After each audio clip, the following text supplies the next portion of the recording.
Indonesia memiliki ragam kekayaan alam. Sebagai negara kepulauan terbesar di dunia, Indonesia memiliki lebih dari 17.000 pulau. Garis pantainya membentang sekitar 5.000 km dari timur ke barat dan 1.800 km dari utara ke selatan. Separuh wilayah Indonesia ditutupi oleh hutan. Curah hujan yang melimpah menciptakan tanah subur untuk bercocok tanam dan beternak. Sungai, danau, dan laut menjadi sumber kehidupan bagi makhluk hidup.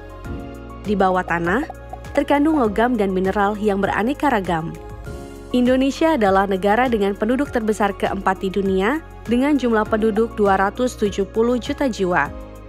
Ibu kota Jakarta menjadi salah satu kota terbesar di dunia dengan 34 juta penduduk. Indonesia memiliki beragam suku dan bahasa. Terdapat sekitar 1.300 suku dengan lebih dari 700 bahasa daerah. Keragaman sejarah, suku, dan budaya di Indonesia menarik wisatawan mancanegara. Dalam 3 dekade terakhir, kondisi ekonomi dan kesehatan kita telah jauh meningkat. Namun, kita masih menghadapi gizi buruk pada anak, tingginya angka putus sekolah, dan penyakit menular.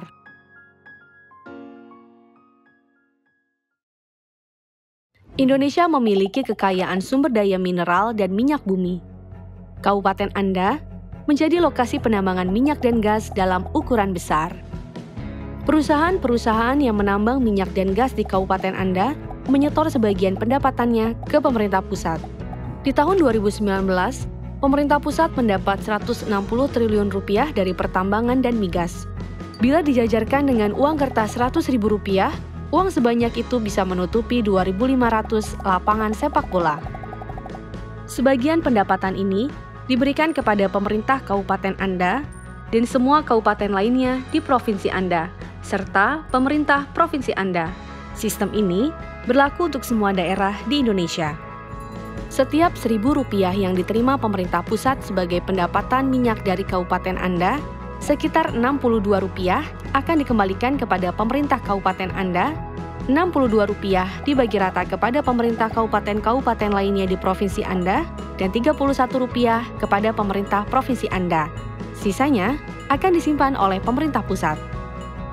Pada 2019, pemerintah kabupaten Anda menerima Rp1,9 triliun dari pertambangan minyak dan gas. Jika uang ini dibagi rata dengan semua orang, termasuk anak-anak di kabupaten Anda, masing-masing orang akan mendapatkan sekitar Rp1,4 juta. Dengan uang ini, setiap orang bisa membeli 120 kg beras. Dengan uang ini pula, kabupaten Anda bisa menggaji 45.000 guru sekolah dasar atau 40.000 perawat setiap bulan selama 1 tahun.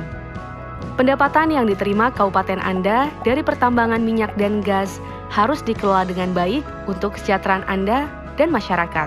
Sebab, seperti yang diamanatkan Undang-Undang Dasar 1945, manfaat ini milik kita bersama, termasuk anak-anak kita di masa mendatang. Jika Indonesia dan daerah Anda menerima pendapatan besar dari sumber daya alam, lantas mengapa masih banyak orang miskin?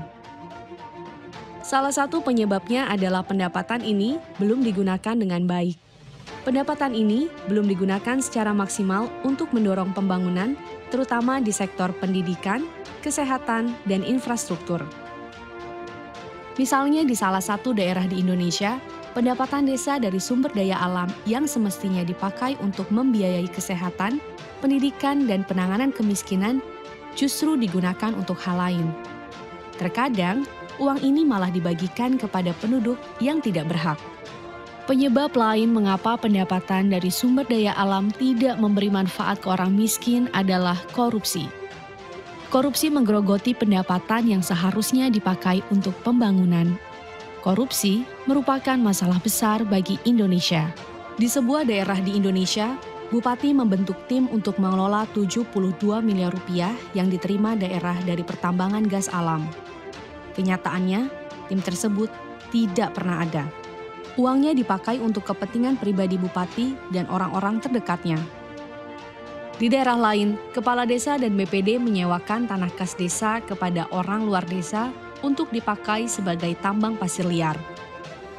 kepala desa dan BPD mengambil biaya sewa untuk kepentingan mereka. Mereka mencuri hingga 3 miliar rupiah dalam rentang tahun 2013 sampai 2017.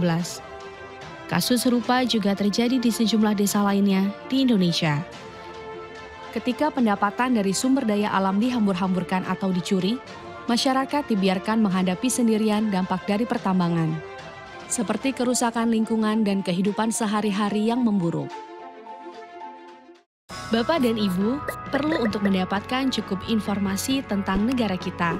Semoga melalui video ini, kami dapat menyampaikan informasi yang jelas kepada Bapak Ibu sekalian. Kami juga berharap Bapak dan Ibu dapat memberikan saran supaya video ini dapat menjadi lebih baik, informatif, jelas, dan menarik. Terima kasih banyak atas perhatian Bapak dan Ibu sekalian.